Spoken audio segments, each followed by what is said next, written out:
welcome to another episode of Let's Talk Mortgages podcast, brought to you by Green and Green. I have forgot how many episodes we've done now, so this might be number 13, I don't know. And this week we're joined by one of our lovely clients, Natalie from Betto Accommodation. Welcome, Natalie. Thank you.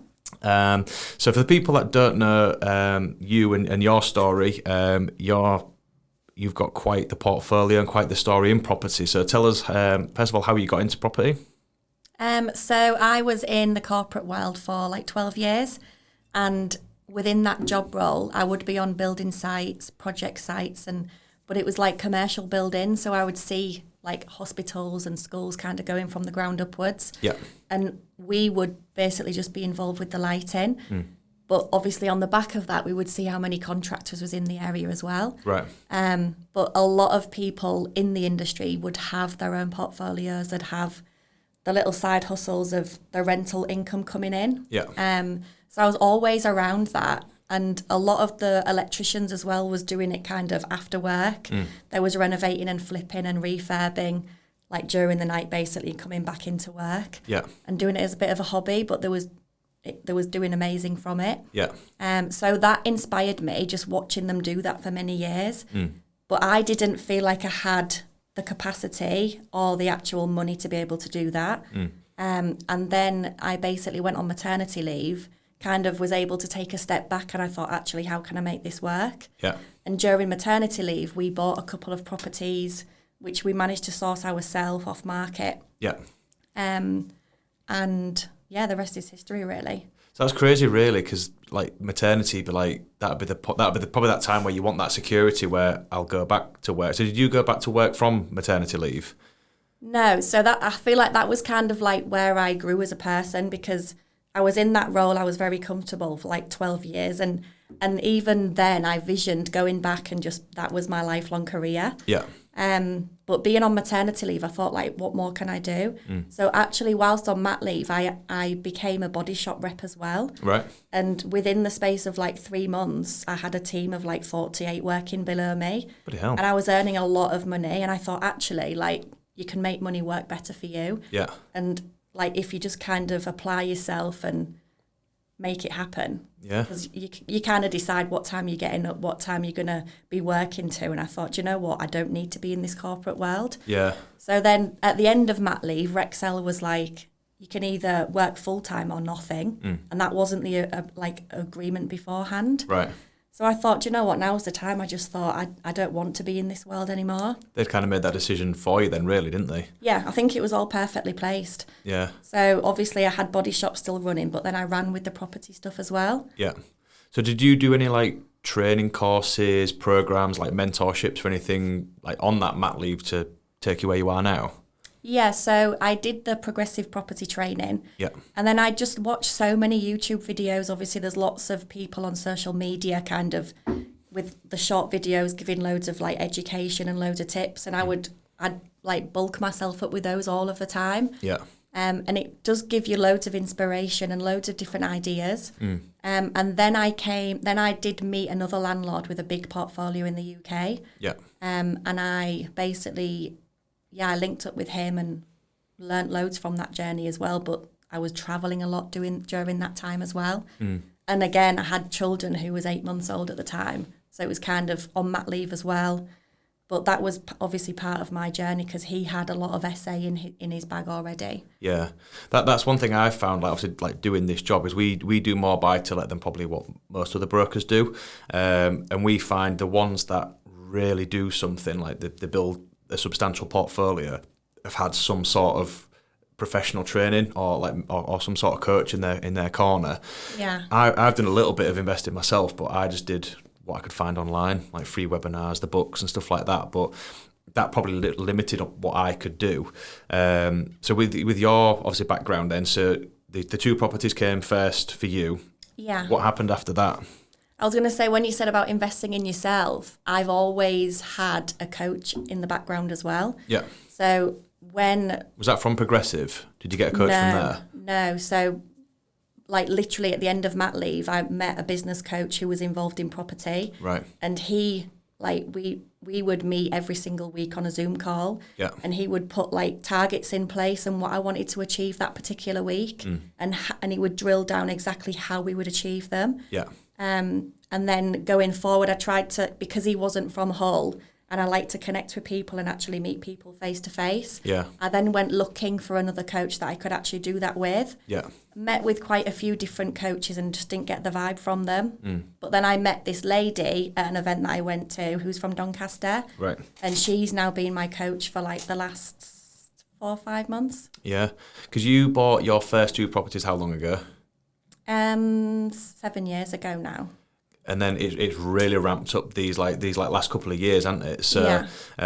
So obviously we know each other because we've worked together for, well, not even a year yet. Hasn't it been a year? Like I was looking back through our records. I think the first case we did for you was like February.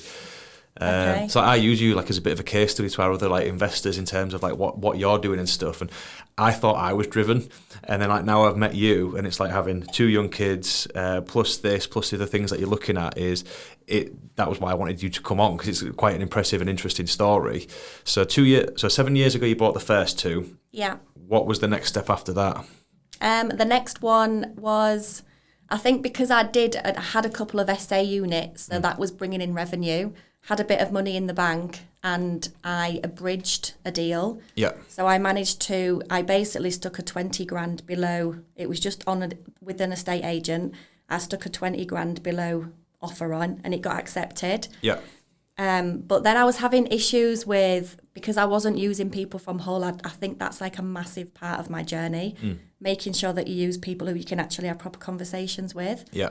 And basically the mortgage fell through, the application fell through twice, and then the seller was basically like, if you don't complete on this within the next 30 days, like I'm completely pulling the deal. Yeah. So I bridged it for that reason. But then we was unable to get off the bridge, and then I was like, I need help, which is then obviously I got introduced to you. Yeah. So I was in a bit of a sticky mess at that time. I remember like emailing you like, please will you help me out? And he's like, yeah, come into the office. Yeah. And straight away I felt so much at ease and so much like actually someone's got my corner who I can speak to, and I felt so much more confident. I find that with like the property community, like you're talking about coach and the support it's a very property investing is quite a lonely thing to do. You might have like your power team of your contractors and things like that, but you do feel like you do it on your own quite a lot. So there's always people that are happy to offer coaching, offer support, offer a recommendation, speak to my broker, that sort of thing. So it is a really helpful community which helps to do some stuff like this, doesn't it? Yeah, definitely. So as you mentioned, like your serviced accommodation, so is that on properties that you own, or is that rent to serviced accommodation that you do? So it's a bit of both. So there's 3 strategies in there really. So some of them we own, some of them we rent to rent, and then the other strategy is that we basically just manage for other landlords. So they might give us a property that's empty, and we'll furnish it and manage it from the start. Or it might be that they've just got an empty calendar and they just want better management in place. So was service accommodation always something that you were going to do from the outset off the back of your training, or was it like something you fell into, or?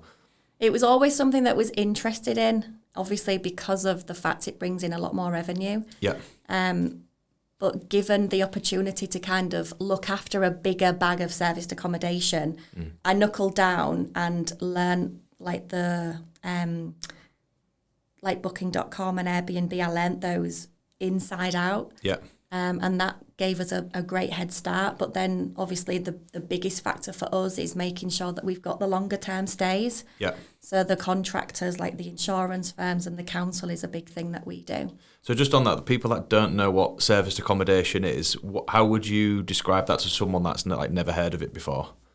So serviced accommodation often is described as Airbnb, but obviously that's just terminology. Yeah. But it's typically a fully set up, fully equipped property, whether it be like a studio apartment or even we've got 5-bedroom houses on the books where it's fully furnished. It comes with the parking, the Wi-Fi and all of the bits to make it feel like home when they're working away. Yeah, because I suppose the alternative is if you're a contractor and you've got 10 of your subcontractors working in Hull, if you're paying for a hotel room for each 10 of them, that could be £100 per person, or you can put them in a house.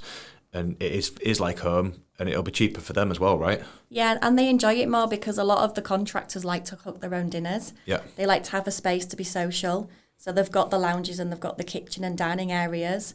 So for lifestyle as well, it's much better for them. And then I suppose that's a bit more of like a hands-on sort of strategy, isn't it? Rather than standard tenancy where it'll be their entire home for 6 months onwards. There's a bit more work involved. Yeah, there's more work involved, definitely, because you got to make, like, we send people in every week to make sure the property's okay, like to do like linen changes, and just to see if the client needs anything. But obviously, upkeeping the properties as well is a massive thing. Yeah. So often the white walls get marked, and we just have to just keep the maintenance up as well. Yeah. But unlike an AST, where obviously there's all these new legislations at the moment, people are anxious about Section 21s and things. Yeah. With the short term, you don't have that. So stays are always paid in advance. If a stay isn't paid, the guest literally just has to check out, and you are literally able just to get them out and take them out without having to serve notices. So you are in much more control with the short-term accommodation. Yeah, so there's a little bit... Cash flow is obviously a big thing. So rather than get £600 for a month for a standard tenancy, you could be looking at 5 times that if it's full for the full month. Yeah, definitely, yeah. I remember when like the interest rates increased and it was like, we're going to have to increase the rents to cover just the mortgage. Yeah. And a lot of people say that landlords are greedy, but actually the costs of being a landlord, and if it's just on an AST, people aren't making a lot of money anymore. Yeah, it's like the cost of anything though. It always gets passed on to somebody else. Yeah. If you're a supermarket and your costs go up, like the minimum wage is going up, you can guarantee the cost of a tin of beans is now going to go up to cover those wages. Being a landlord's no different, is it? Yeah, I remember when the cost of bread went up in COVID. we couldn't believe how much it had gone up, but it is just life, and the cost does have to get passed on. And I think as well, like being a landlord I remember in COVID, like the cost of materials like just skyrocketed. Like we looked to get a fence done at home, and the cost of wood had like trebled in like 3 months. Yeah. And it's like, well, if I'm a landlord and you're reporting a maintenance issue to me, that's going to cost me probably 3 times as much to get fixed. So it's, to still give a quality accommodation for somebody, unfortunately, there is going to be a cost there, isn't there? Yeah, definitely. But we do see a lot more people going down the serviced accommodation route now, because I think it's a bit more wider spread. People are learning about it. People like yourself who've made a success of it are then chatting to other people about it. So what do you have to put in place for you to kind of like stay on top of the units that you've got, like whether it be systems, software or anything like that? My biggest thing is I would just say just be very mindful of these courses that are kind of suggesting it's a get-rich-quick scheme, because ultimately you can take on 1 property, 2 properties, and you're literally giving yourself a full-time job. Yeah. Because you've got to be available round the clock for the clients. And even more so if you're going to just be relying upon platforms for bringing in your bookings, because that's not a business model. It's not a business structure. You're putting yourself at massive risk, and basically you're going to have a lot of footfall, and it is hard work. I've seen so many like courses at the moment suggesting like, 1 or 2 properties, you're going to earn like 10 grand a month. That'd be nice. And it really isn't like that. I would say if you've got 1 or 2 properties, absolutely you can make it work, but just be very mindful that Booking.com and Airbnb ain't going to make you rich. Yeah. I remember you kind of see like the natural trend. So in years gone by, it was just your standard tenancies. So it'd be buy a 3-bedroom terraced house, rent it for £700 to a family, and that was kind of it. Then HMOs became the new big thing because, again, cash flow was higher, but you had to cover the running costs. Yeah. Then when the gas and electric prices went through the roof, that was no longer the thing anymore because your margins got squeezed there. So then everyone seems to be moving into serviced accommodation. But we kind of say to our clients is start with the end in mind. Like, what do you want to get out of this? Because it's like you could look at the spreadsheet and go, I'm going to make £3,000 a month. But if you're on the phone to contractors, cleaners and things like that every day, you've created a job, not an asset, right? Yeah, I would always say as well, budget for like the accommodation to only be filled for like 60 or 70% when you're doing your figures originally. Otherwise, it's all right thinking I'm going to bring £3,000 in, but actually like you're not going to get there from the start. And how do you make sure that happens? Yeah.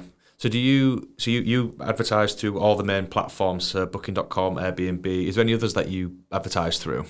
We literally use those two. We often use social media platforms, and Gumtree as well brings in quite a lot of leads for us. Right. But the biggest part of our development would be just talking to people. So people have said, like, how did you grow so quickly? And we've placed ourselves inside the offices, like on the sites. Yeah. So if some leads have come through booking.com, so I'll, like, as soon as I've made a booking, we'd be on the phone saying, like, who are you, what you're doing, where you're working, how long's the project, who else do you know? Yeah. And after that conversation, like, I'd say, like, really interested in coming to see what you do. Can I come and see the site? Yeah. That gets you in the site. Then straight away, everybody's wearing logoed T-shirts. I was jotting down everybody's name. I was littering people's cars with leaflets. Like, this is what we was doing from the very start. Like, I was stood at the gate, like, waiting for people to finish shift, giving out my business cards. And I was like, this is going to work. But it's sales, basically. Serviced accommodation is sales. Yeah. So it's just getting in front of the right people. Because I guess for you, like you doing that background research on these contractors, if you find out they've got a 12-month project in the area, you know you've got bookings hopefully for the next 12 months, as opposed to somebody that might come through booking.com that only wants like a 3-night stay. Yeah, that's the trouble. There's a lot of footfall with booking.com, and most of those people are like holiday goers or just travellers. Yeah. And the issue again with that is the booking 2-3 nights on the weekend, it's closing off that calendar. Yeah. So if you've got somebody looking for like a 28-night stay, your property isn't coming up because you've got this 2-night booking coming in. Yeah. So would you say you kind of like niche down like on the contractors for like that reason? Yeah, we did that very early as well. Yeah. Obviously, given my background, I did have a lot of contacts already, so I reached out to those. But I would say a massive part of the thing is actually being on the sites and getting in the offices. I was going to say, so those contacts you had from when you worked in that industry, do you use a lot of them now for like your refurb projects? No, right? I don't. I hope they're not watching this. No, only because obviously everybody I really worked with was electricians. Right. So that I've had a few people do a few jobs for me, but I didn't really have great relationships with kind of people doing the actual like maintenance or the brickwork, the roofs. Yeah. But we are really well connected anyway. So a lot of kind of our people in our close friendship group, we share a lot of business between us. I was going to say, your husband's a fireman, isn't he? So I know a lot of firemen, because of their shift patterns, they have trades behind them. So do you use a lot of people from like that industry or... I wouldn't say so, no. Right. Like, we've definitely had, like, plumbers coming in from there. But I would just say kind of even people from school, because we're still quite friendly with people from school. Yeah. And just people that we know. I feel like business is past business, like people to people. Yeah. And that's, like, a big thing that we're about. And if somebody's done a good job for us, I will always use them again. And I'll always make sure that they're paid well as well. Yeah. I know you've brought us like cupcakes and stuff, and to say thank you. And I was going to bring some today, and I just didn't have time.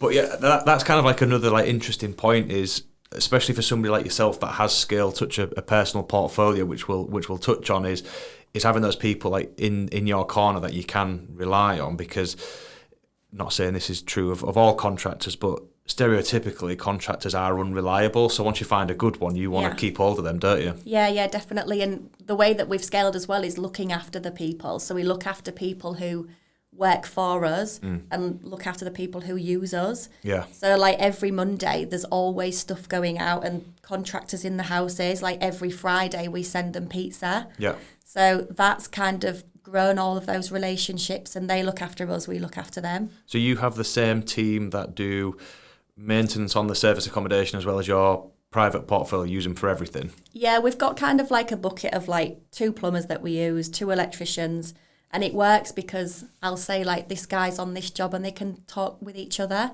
So although we do like self-manage the projects, because the contractors know each other, they do a lot of that themselves as well. So obviously we'll kind of cover everything that you do. So you'd gone from your 2 properties initially into serviced accommodation, so that was a mixture of rent to rent. So just to give us a brief overview of like what rent to rent is for those that aren't aware of that. Yeah, so it's basically where you're renting from a landlord, and it's on a corporate let, because obviously we're renting in our company name, and it's given to us on a 6 or a 12-month contract, sometimes longer. as an unfurnished property. So typically we might rent like a 1-bed apartment in town for £700. Yeah. We'll furnish it and then advertise it as a serviced accommodation. So that landlord still gets the same rent they would have done if they were letting it, but they don't have the tenant, the maintenance or anything like that. That then falls to you, but then rather than you let it again as a standard let, you would do the Airbnb and longer term lets that way? Yeah, and the landlords love that as well because they know that we go in every week. They know that the properties have got to be pristine. So unlike a rental where somebody could be living in it for like a couple of years and it starts looking a bit tired, we can't let it look like that. Yeah. So the landlords do really like working with us. So typically, like, what sort of landlords do you get that are kind of open to that? I'm guessing it's, again, stereotypically, the older landlords that are kind of fed up. They want to sell the property, but an opportunity like this comes along and they maybe hang on a little bit longer, or have I got that wrong? I feel like it was really difficult at the start to find. I was ringing around all of the estate agents, like, have you got any properties that'll allow a corporate let? Basically, 98% of them said no. Yeah. And I don't know if that's just because of the knowledge or the paperwork, because they're just used to doing a typical AST. Yeah. But I do think the benefits massively outweigh the negatives. Yeah. Because on like a corporate let, if we don't pay the rent, they can literally just take the keys back off us. Yeah. There's none of this serving Section 21s and things. Which could take months. And Yeah. So yeah, from like that kind of perspective, they know that the property's getting looked after and they know that the rent's going to come in.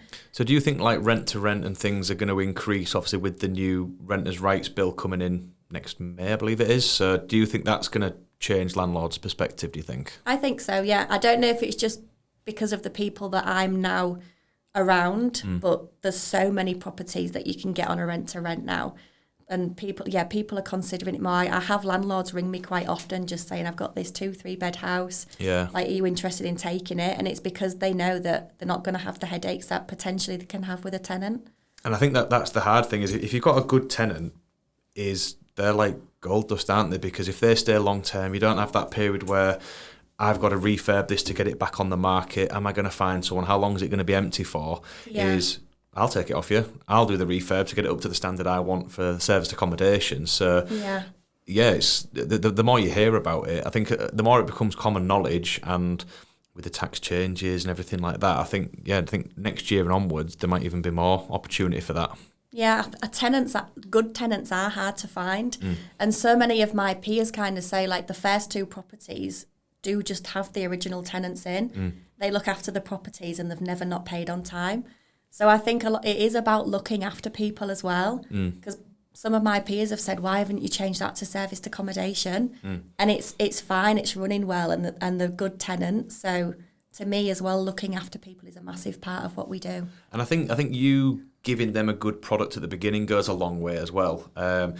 We obviously work with a few letting agents, and we've got quite a few like landlords on our books, and you tend to find those properties where rather than fix the damp, they've painted over it or put the textured wallpaper over it, they've not fixed the boiler on time for the tenant, they're the ones that you tend to get the issues from. Yeah. Whereas if you do a full refurb on a property, it's the nicest property on the street, you give somebody something nice, they're going to take care of it. Yeah. One of my longest serving landlords, he said to me, when you go to like public toilets, the ones that have been cleaned on the hour every hour, you never find any graffiti, there's never any toilet roll on the floor. You go to the ones where they don't get checked, someone's graffitied on the wall and not bothered to clean it, there's usually stuff all over the floor.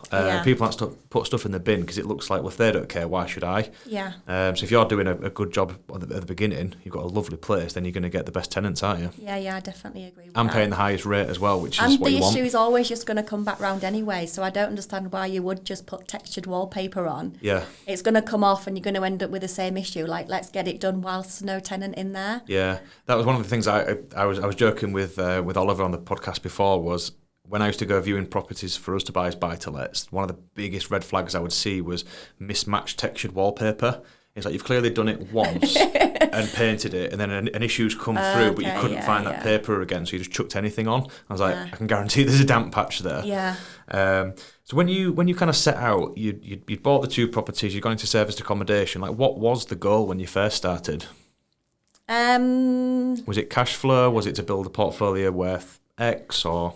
Originally, obviously, I didn't have a job, so I was like, I need to make this work now. Yeah. So I needed some money coming in But then very, very quickly I knew like this is going to be like the goal, and I want to retire all of my family, including my mum and dad. Yeah. So that's my biggest driver. Yeah. My mum and dad have always been very hardworking, like working class people, but they've always treated the family incredibly. Did they do like any investing or anything with property or? No. No. No, and I'd love them to, and I say to them all the time, like, let me make your money work harder for you. Yeah. And my coach was like, just stop it. She was like, you've given them like the chance on the table. They're aware of what you can do, but you can't force it on them. Yeah. So I've kind of stopped saying it now. So mum and dad don't, but they do have the ability to. Yeah. So maybe in the future they might. Yeah. But yeah, I do want to retire mum and dad. That's a massive goal of mine. My parents were the exact same. Like my dad's been a sheet metal worker since he left school. He's now 61. And my mum worked in the NHS, and she has done for like 40 years. And my dad had helped us with some of our refurbs because he's really handy. And he always said like, oh, I wish I'd done this. Yeah. But that was kind of like the mindset of the older generation: is you get a safe job, you put enough away for retirement, and then we don't worry about anything else. Yeah.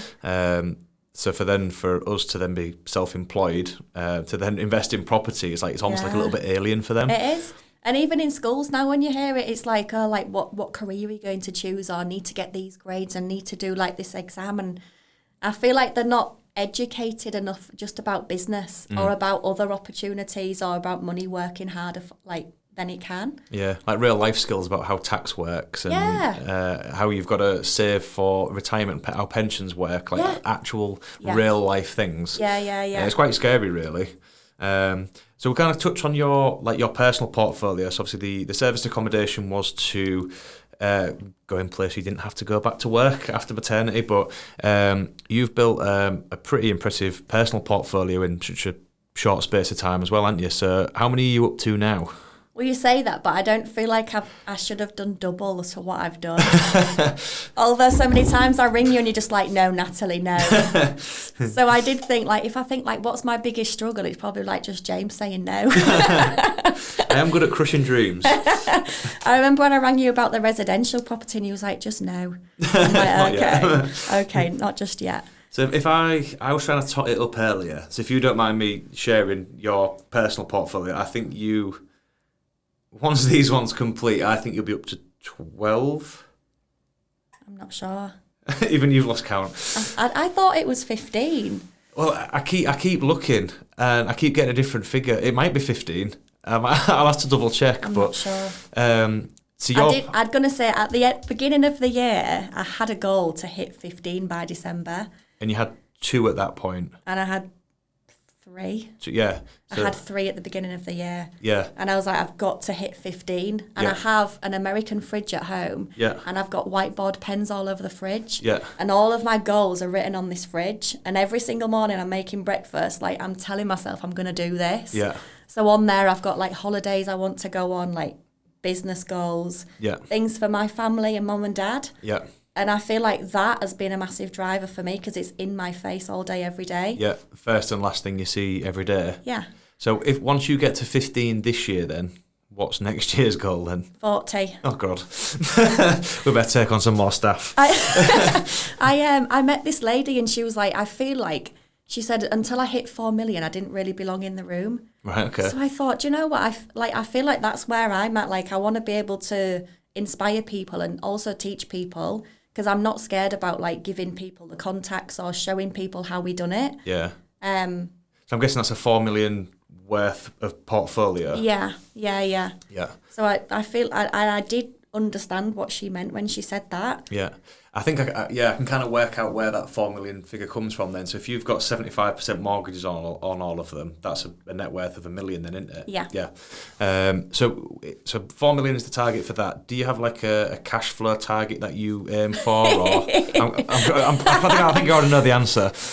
Well, I was laughing just because sometimes you say like, Nat, where are you getting this money from? And it's like, well, we've got these remortgages coming in. Yeah. So I feel like at the minute I am kind of ahead of myself because I am so hungry and so driven. Yeah. I think a lot of my friends would like describe me as that kind of person. I've always just been really eager and I'm always ahead of myself. Yeah. So I do think I need like a bit of a consolidation period. I think from working with you for a year, I think you're the sort of person that's like all in or nothing. I think when you're chatting about finding the contractors, it wasn't just, oh yeah, we can take your booking. It's like, I'll come and meet you at your place of work. I'll meet all your staff. I'll do the flyer in. You don't just stop it there. It's like, I'm going to do everything that I can do. Yeah. And to set a goal of 15 in a year is pretty mental to anybody on the outside. So 40 next year. Yeah. Cash flow target, which you've got. So when you're looking at deals, obviously, because you do the buying and then you do the refinancing, is if you're looking at a deal to buy, what are your like key criteria to see if it works for you? Originally, I would look at the end GDV. Yeah. And ideally, you'd want to try and buy it like 32% lower than that. Okay. Because that would cover your deposit and your stamps and your legals. Yeah. So 32%. Does that take into account any refurb as well? No. Right. So some of the properties, obviously, those kind of projects are difficult to come by because everybody wants those where you can pull out all of the capital. Yeah.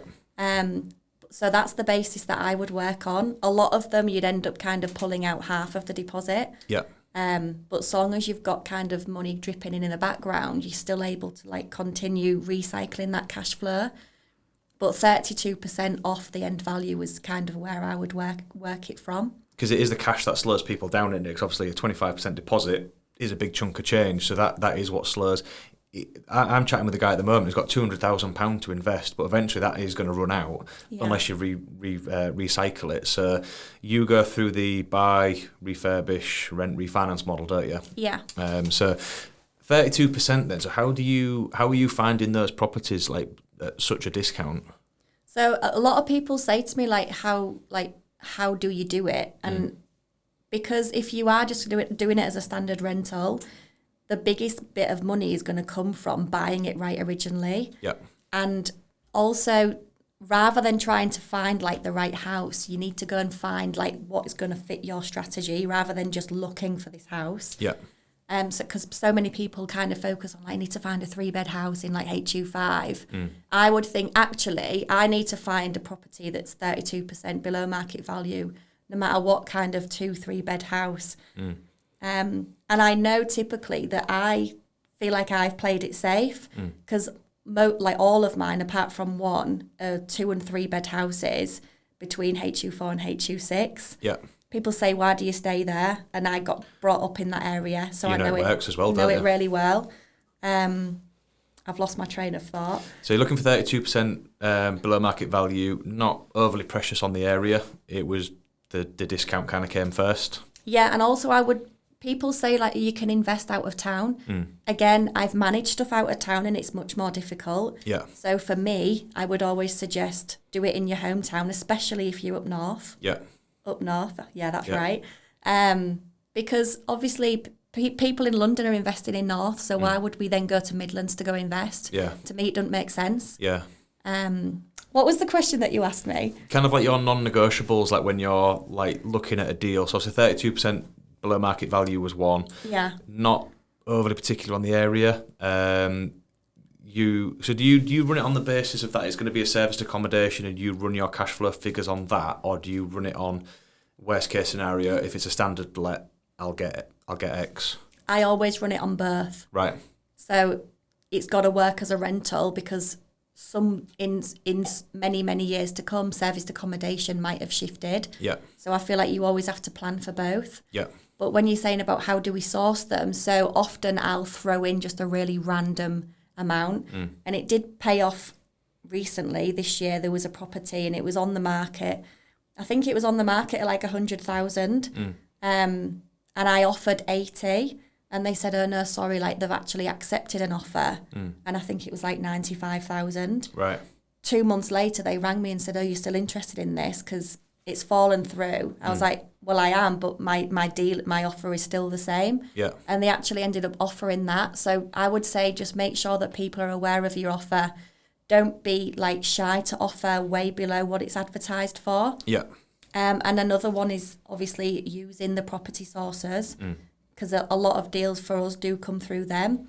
And I'm always like, if somebody's in that role, that it's because they're good at it. Yeah. So just let people be good at what they're good at. Yeah, because it's rare you will find a discounted property on Rightmove, and even if you do, because it's on the most shopped around like platform there is, there's going to be you and God knows how many other people going for it. So that was my next question, is kind of like what sort of areas, not property areas, location wise, but what areas are you shopping for your deals in? So sources is one, I'm guessing close networks another one. I was going to say just being around people and also making sure people know what you're looking for. Because I was talking to like my brother-in-law recently, and he was like, oh, like my boss is looking at selling like the house that they like got through family. So they kind of just was landed with it, but they wanted to sell it quickly. Yeah. So I was like, oh, great, like pass me a number. So I'd say just always talk about what you're doing and what you're trying to achieve. Yeah. Because that actually came off, and that was the Willoughby Road property. Right. That came through the brother-in-law. And property source has been a massive one for us, to be honest, because I think they go and do the negotiating, and if you sat scrolling on Rightmove for hours every day, how much time are you wasting? And time is money. Yeah. So I'm not scared of paying somebody, like it's usually about $3,000 for a deal, because they've spent the time to do that. So the properties you buy, discount is obviously the first thing. Looking to add value is the second, because you've already got the equity on day one. If you've got it at a discount, if you can add some value, you create more equity which you can then pull out. So what's your criteria for looking for like refurb projects? I wouldn't say a criteria, just so long as the numbers stack. Right. So we know typically, like if we're changing a bathroom, we know like what the figure would be, about $4 or $5,000. The kitchen, $6, $7,000. Yeah. And then we know the costings of like plastering, decorating, painting. Yeah. So long as the numbers stack, then it's a good deal. I would also say recently somebody brought me a deal and it was going through auction. It was on an auction website. I hadn't even seen it because I don't really spend time searching for properties anymore. Yeah. And I said to them, like, how did you find this deal? And there was like, it literally came up on the auction site. It wasn't due to go to auction for another like 2 or 3 weeks, but they rang, negotiated, I think it was about $20,000 below the guide price. Right. And they just agreed because they wanted a quick sale. Yeah, that kind of like emphasises the power of network, doesn't it? Is because like for estate agents, it costs them to list something, so they instantly save money if they've got this database of people that they know are actively looking. Yeah. And if it is a property that is unmortgageable because it needs a huge refurb, or somebody who wants to live in it themselves isn't going to take it on because it needs everything redoing, they're kind of like ideal for you, aren't they? Yeah. I would just say don't be scared about actually ringing and asking the questions. And it might sound like a silly offer, but obviously that is basically what the property sources are doing. And they are good at negotiating, so don't be scared to use them. But if you want to go and do it yourself, I would just go in and make sure the figures stack and offer an offer, because it will come off at some point. And I think that's kind of like how your portfolio and your business has grown, is those early days you would have probably gone around with the contractor and they'd have like, yeah, that's going to be this, that's going to be this. After so many projects, you can just go, a full room plastering is going to be X, and then you can just literally just tot it up as you go around, I guess. I remember the first project, I was in there like negotiating, talking to guests whilst painting. Because I remember it was actually, Ollie was like, don't forget why you ever started this. Like, if you enjoy doing something, do it. Yeah. So I was like, yeah, do you know what? I'm going to go and paint this living room. Halfway, I thought, why am I even doing this? Yeah. I'm not good at it. And painting takes so long. Yeah. But yeah, I feel like, and also the first one, we put a new boiling heat, like central heating system in. We stuck new rads on, and then we went to paint. Yeah. So these brand new rads ended up splattered with paint. So it has definitely been like a big learning journey. Yeah. We were very similar. So the first house we bought, I was still playing rugby at the time. So I would like finish rugby training just after lunch. I'd then go to this 2-bed ex-council house on Long Hill, and I'd paint it myself. And that first renovation took me 3 months. We had a few rooms plastered, the kitchen got replaced, but other than that, there was no drastic changes. But that still took 3 months because I was doing all of it. That's not bad for your first one, though. Well, partway through, I had shoulder surgery, so I'm right-handed. I had shoulder surgery, and I'm in a sling, and I'm trying to roll it with my left hand, just trying to get this place finished. Yeah. And then I'm like, I've got to cut in now with my other hand. And I'm like, what am I doing? Yeah. So the next property we bought was like, I'm not doing that again. We paid contractors to do it and did it in less than half the time. Yeah. So that's like, you think, I might have spent a couple of thousand there, but I've got 2 extra months of rent to cover that. And your time back as well, which is a massive part of it. Yeah. I mean, it wasn't too bad the first time around because, like I said, I was finishing rugby like early afternoon, and it was a nice distraction for me. Like, leave rugby, go do some painting and stuff like that. But yeah, the time I'd lost and the detail that I put into it as well. Like, this was like an ex-council house. We rented it for, I think it was £500 a month at the time, so it wasn't a massive amount. Yeah. But then I'm going around and I'm changing all the light fixtures to like chrome ones and stuff, and I'm like, is this really going to make much difference? I did this on the first one, yeah. Yeah.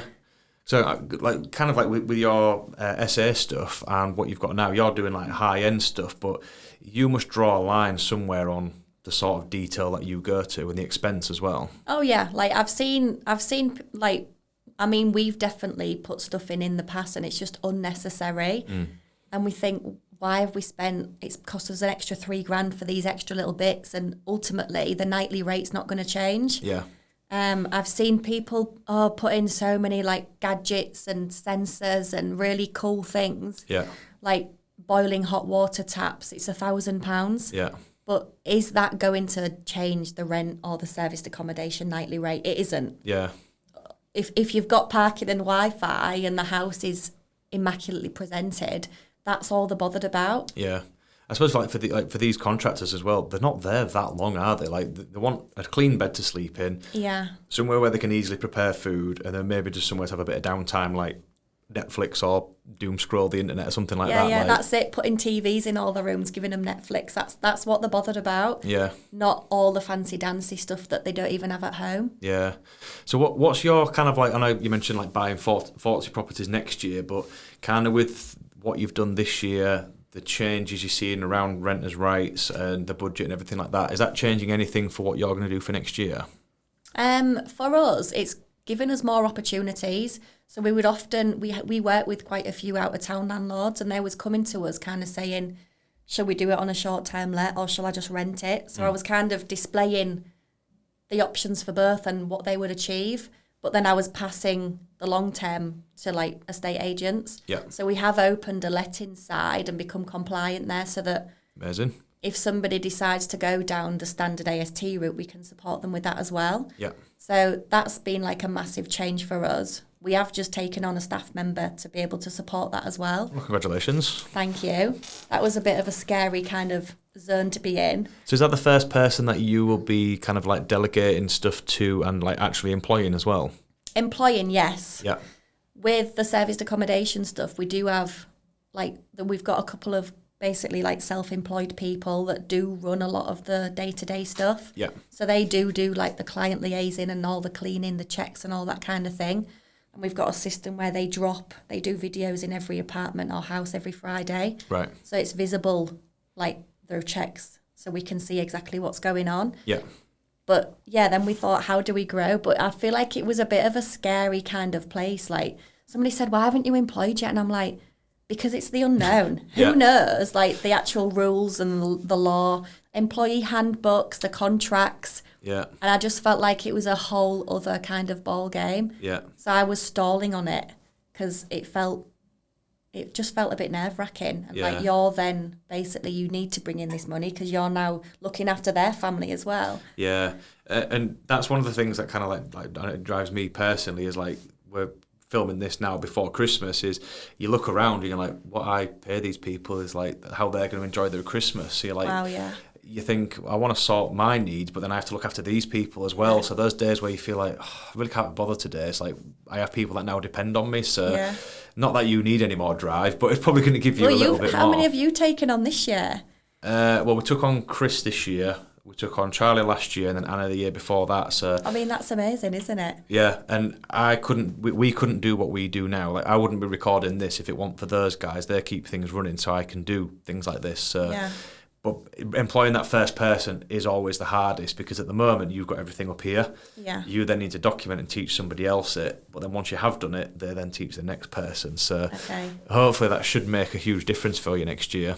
Yeah, well, I did. Obviously, we've been on a course together recently and like writing down like where I was spending my time. I thought I'm spending so much time doing like invoicing and general admin. And I thought, and then I read something and it said like CEOs should be spending 80% of the time bringing in new business and money. Yeah. And I thought, how can I be doing this by doing all of these like tiny little jobs? Yeah. So I was like, right now, I need to employ somebody. So that was kind of what gave me the spark to do it. Yeah. And I think as I found, so Anna was the first person we brought in, and just to have that sounding board for someone to speak to as well, because I come up with a million ideas a day.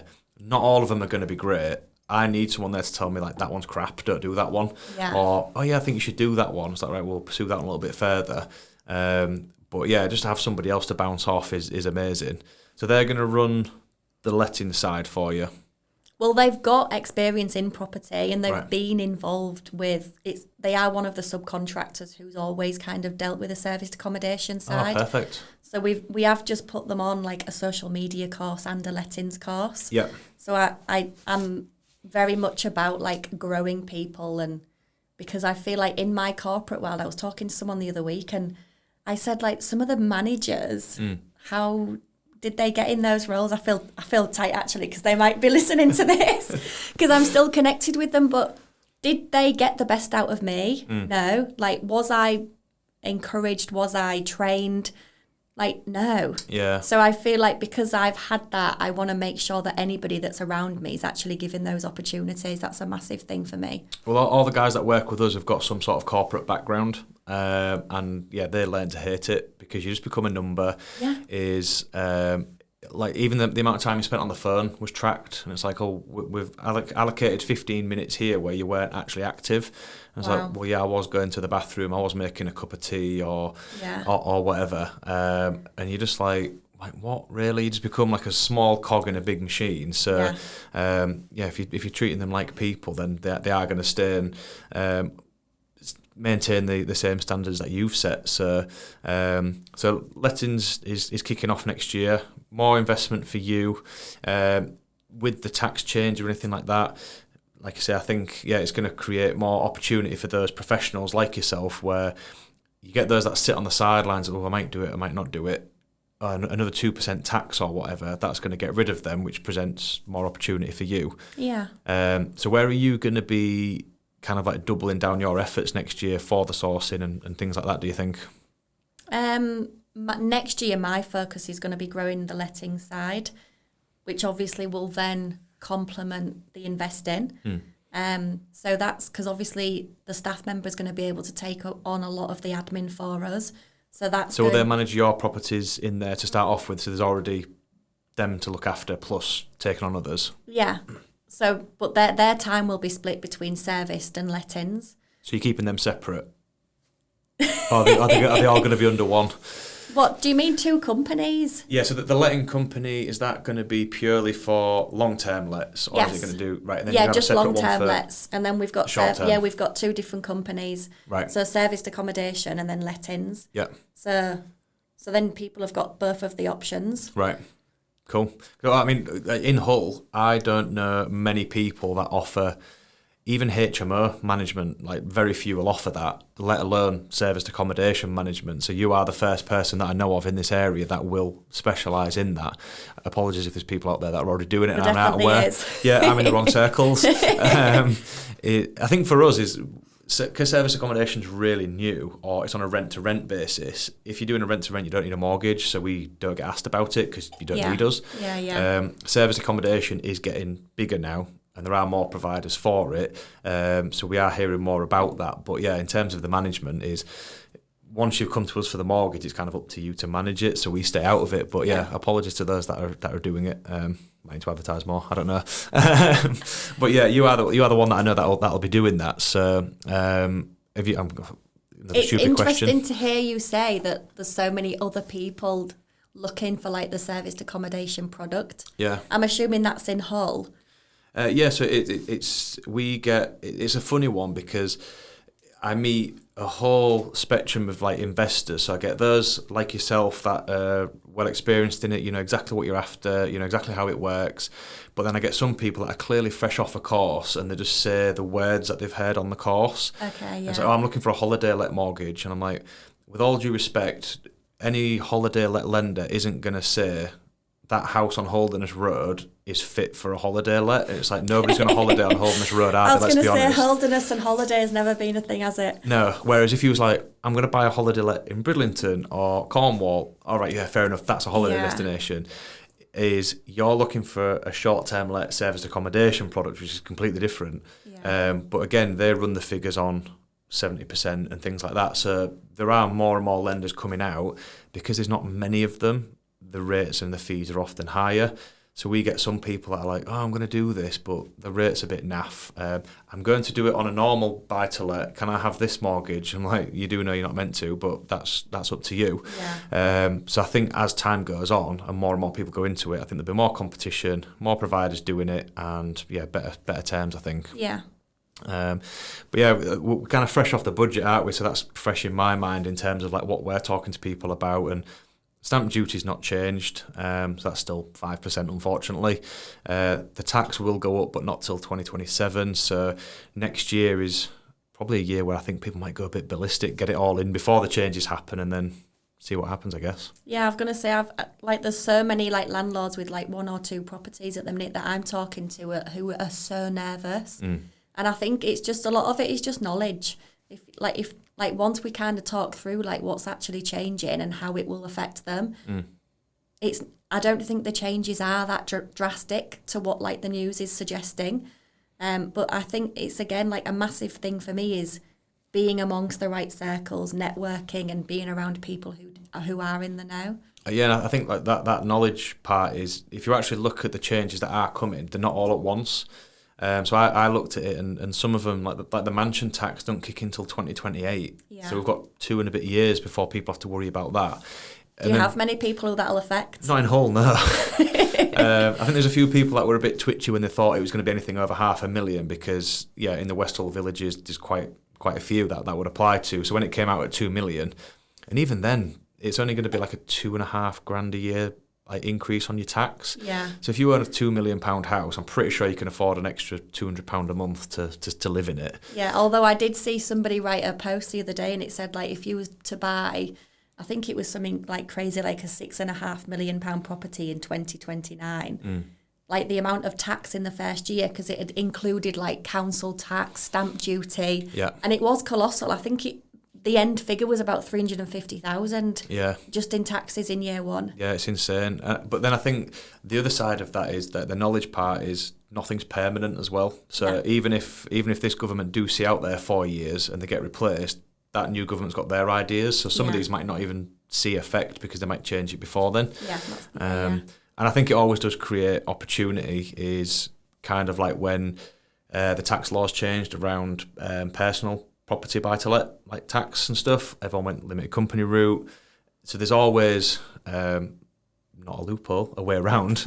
People do find new ways of maximising the returns, don't they? So I think it's just those that have got the knowledge, those that are proactive will probably succeed. So I was going to say a massive thing at the moment, what people are talking about is the way that people can take out the properties from their personal name into a limited company. Yeah. So, I mean, I've mentioned it to people before and they're like, don't talk about it. But ultimately, if it's going to help somebody, like there is a way around it now. I do think you have to move 6 at a time. Yeah, or you buy the company. I've seen people doing that. So rather than buy an individual property or just the properties, if you buy the company, it limits the stamp duty on it. That you need commercial finance for, and then you refinance the properties afterwards. So funny enough, I had 3 people ask me about it this week. Oh, really? So we can refinance it once you've got it. Yeah. But I think one guy run the numbers and it was like a 500,000 portfolio, and it's going to save him like £20,000 in stamp duty. Commercial, because it's much lower, isn't it? Yeah, and then once he's owned them, he's already got them. Then refinance them and job done. So there's always new strategies that are coming out. Yeah. So have you got any advice for newbie investors or people that are thinking about doing it from what you've learned on your journey? I would just say be really strong and accurate with the numbers. Yeah. That would be my first thing. I see loads of people going to visit properties like for serviced accommodation, and they're visiting 4 or 5 potential properties before they've run the numbers. they then do the numbers and think, actually, this ain't going to work. And I just think you've wasted like a full week basically on visiting this property and like laying out where you're going to put the sofa, but you've not actually run the numbers. I've seen that so many times. Yeah. So do the numbers first and be really, really like strict with the numbers, and always have that leeway for like a bit of a buffer. Are you quite pessimistic when you run your numbers? Pessimistic, yeah. So are you thinking like, well, I could get between, I don't know, 10 and 20%, I'll run it on 10. So if I get any more than that, it's a bonus. Because we get some people that are like really like pie in the sky, where it's like, I think I can refinance this property for 200,000. It's like, what makes you think that? Is like, well, it's got a really nice bathroom and this, that and the other, and like all the other houses are 150. Is it needs to work at that figure, or it's not. So do you run it on like the lower end? I would say in the middle. I mean, we've definitely had properties recently where it's come back and the valuation's been slightly lower. Yeah. And I would say, like, look, bump it up a little bit, because sometimes it does pay off. We've definitely had it come off, and there are comparables, but I do think it all does depend on like which value you have and what kind of day it is sometimes. Yeah. That is the biggest downside, because we can control kind of which lender we go with, how we package up the application, but then once it goes to the valuation, we are completely like out of it. Yeah. And unfortunately, it does go to a human being. So like, it's, yeah, what mood have they woken up today? Yeah. Have they had breakfast today? What's their personal taste? And then, yeah. Yeah, I would say when you're factoring in like the refurbishment, you've got to factor in that it might get valued at the lowest end of the budget. Yeah. That way you're not going to be disappointed, and you're not going to basically spend too much on a property and basically waste money. And probably put that buffer in where the project might overrun. It might come in over budget because something might happen. So again, factor that in as well. Yeah. Would you suggest people jump straight into courses, or doing a bit of reading first? Like, so if you're going to get some education, where would you start again if you were to do it all over? I would say go on the courses. There's so many courses out there that are actually free. Granted, when you're in there, they're saying like you need to join this next course. But I think I've done so many of the free courses, or the £1 courses. Yeah. And so long as you take 5 or 6 nuggets from that 2-day free course, it's been worth your time. Because I feel like that's all you need to pick up. But I would say, instead of listening to music in the car, like listen to the audio books. Yeah. Like listen to YouTube videos, like, because I think the content in these videos are so valuable. Yeah. And they can just help you kind of push and succeed. I used to do it all through books. I would like read. So like when I was still playing like pro rugby, like all the lads used to take the piss out of me, because we'd have like an away day and I'm sat at the back of the bus like reading a book, and it's like calling me a nerd and just like, yeah. And then now they're the ones that are now coming to me for the advice because of what I do now. Yeah. I remember the first book I ever got was Rob Dix, who's got the Property Podcast. He's got like quite a few books out, but the first one he brought out was like 101 property tips, and the book was only about that big. And I had it like next to the toilet at home. So every time like I'd sit down on the toilet, I'd read like 1 or 2 tips, and then then I'd have his podcast on in the car. Then I'd do the free webinars. I still get emails to this day, 10 years on, from those free webinars that I was doing. Yeah.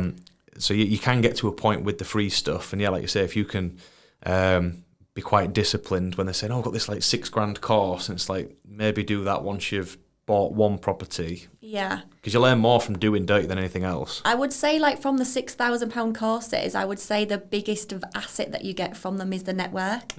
And so I would say somebody starting out, just make sure you go into like the networking events and the property events in your area. Yeah. Because you are then bringing yourself into those right circles. Yeah. And I think as well, like, I got... One of our last investments was through a friend of a friend. Like, he's like, I know this guy, he's got a portfolio, he's offloading some, kind of fits what you're after. And that was $25,000 below market value. Nice. So bought that, did nothing to it because she'd lived there for years, and then refinanced it after like 6 months, got all my deposit back, and then, went to go again. Did you treat your friend? I did, yeah. I mean, he did get his referral fee out of it. So, but yeah, he... I think I did a day at the rugby with us as well. So, but yeah, that was definitely worth it. Yeah. But I used to just go down Rightmove, was like, I think that's a bit. We bought most of ours in COVID, so when prices like skyrocketed, even with a bit of a refurb, we created like a huge amount of equity. Yeah. So we just kept going and going. And then I started doing this for a living, and it felt like a bit of a busman's holiday. So we kind of like stopped a little bit, but yeah, it was the network that got us. And we don't advertise that we do buy-to-let mortgages, really. All of our buy-to-let stuff comes from the property network and the referrals because of how well connected they are. So yeah, I think we've been chatting about this for like an hour now, which is crazy. But what we've kind of discovered is go all in. So immerse yourself, meet as many people as you can, because what I found was the people in the buy-to-let world were more than happy to share their experiences. Yeah.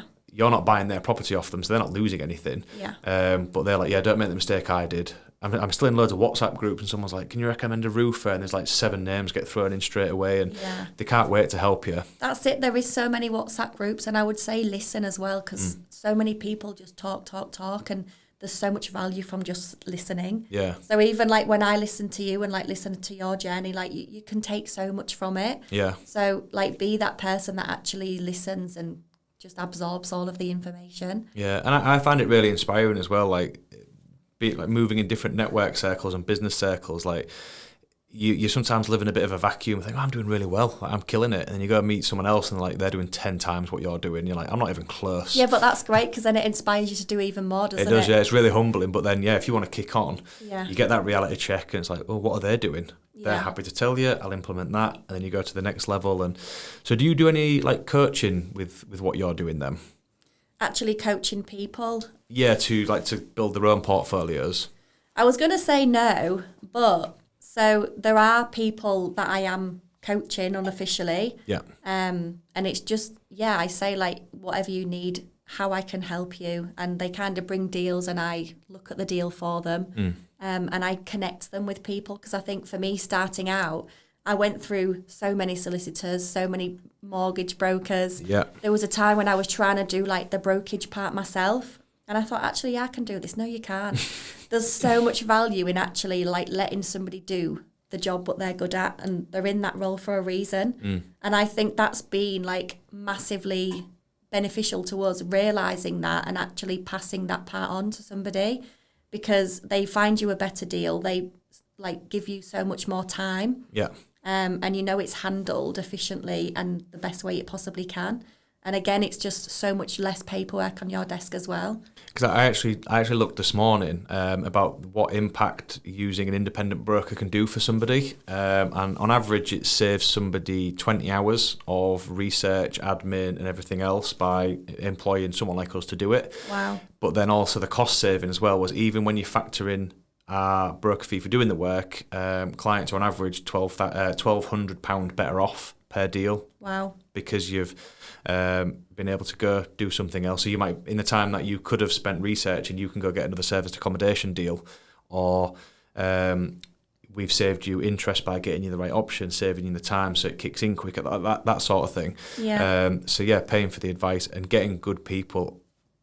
We bash solicitors all the time. We look really good because you get your mortgage offer really quick and they take forever. But a good solicitor, yes, you'll pay more, but they can make or break a deal, can't they? Yeah, I was talking to someone last week and they was like, oh yeah, like they was trying to remortgage or purchase a property, and they was doing the mortgage themselves, and they was like, yeah, I'm speaking to like this bank on this day and this. And I just thought, I said, why? Yeah. Like, why are you doing that? So I literally get a deal, I send it to you. Within an hour, you've normally replied, you've drilled down exactly what it's costing, the monthly price, and how we're going to exit it. Yeah. And I say, okay, let's go for it. Yeah. And that's literally all I'm doing. So there's, for me, like, it's a no-brainer. You've definitely been so beneficial in that area. Oh, thank you very much. That feels like a good place to wrap up on. I'm not going to get any better than that. But yeah, so glad you could come on, obviously, with your exciting journey, which we've been part of. So thank you for trusting us with that.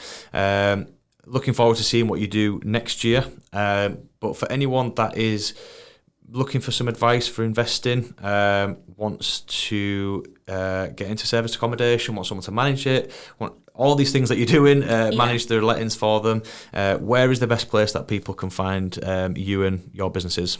So serviced accommodation, the website is bettoas.com. Yeah. And we have an office number, which is 01482 27 27 05. Easy to remember. Betto Lettings is bettolettings.co.uk. Yep. We've got an office number and an 0800 number. Again, just use 01482 27 27 05. And social media, we're on all the social media platforms, but I do get such a buzz from helping people. Yeah. So if people do just want a generic chat, if they're just starting out, if they've got an already grown portfolio and they just want advice, I would love to be connected with those people and just be part of their journey. Yeah. I don't feel like you always have to make money. I do feel like you need to pay forward. Yeah. That's like a massive part of my trait. So if you think that I can help, if you think that I can be beneficial to your journey, definitely get in touch. So for contacting you, would you rather that come through your work socials or your personal one? Personal socials are on there as well. Cool. I'm very visible on LinkedIn. Yep. Natalie Anfield. Lovely. So when we put this out, we'll make sure to tag you so you can have this as well. So thank you ever so much for coming on. Thank you for having me. No, it's been a pleasure. pleasure. It went really fast, actually. We've been here an hour, so we do aim for an hour. We've more than done that, so we've got loads of great stuff there. So thank you for that. Thank you, and thank you for watching and listening. Another podcast brought to you by Green and Green. Next time we have Luke Byron from HI Commercial talking about the need to insure your properties, what to look out for, and how best to protect yourself. And we'll see you then.